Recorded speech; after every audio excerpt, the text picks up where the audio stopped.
What's going on, YouTube? What's up? This we're gonna be about Ray Parker Jr., musical artist, producer, session musician, versatile, played with a who's who, been on a ton of hit records.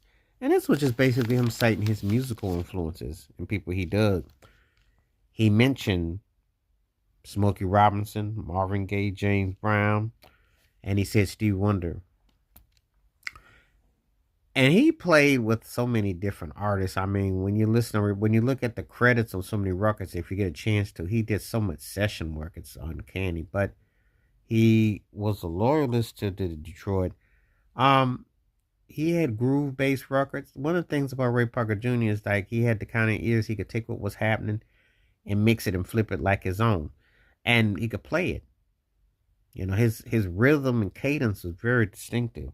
That's something that was very distinctive about him. So when I get asked, do I hear the influences in his music? I can hear Stevie harmonious to an extent with certain things he does, especially with his runs with the background vocals, especially the stuff he did with radio. I mean, you can't change that.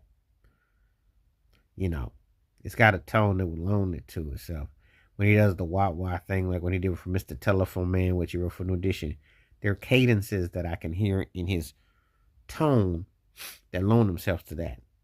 And writing about love and its complexities might be a nod to Smokey. The humor built in may be a nod to Marvin Gaye, though the musicality with the lead vocals, the different tones, you know. So there's different things that I hear with his musical progressions. I always find it entertaining and engaging when you see someone that's been wildly successful and you go, who influenced you? And do people tell the truth, and do they go into the whole cadences and the tone and the feel? Because he could have, he mentioned all the Sid above X, and he played, except for James Brown, he got a chance to, as far as I know, just keeping it 100. But his music is incredible in the sense that the versatility of what he was able to hit on so many different pop textures. If you listen to Ray Parker Jr.'s things, he had interesting grooves that worked. The Other Woman was tight, two places at the same time. And I'm in a distinctive harmony. That almost could be like a country pop type of song. Wouldn't have been far fetched from Kenny Rogers performing at the time. Just saying.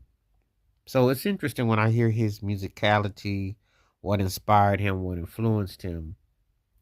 I like those kind of feedbacks because then I can kind of veer into what an artist is going to try to attempt.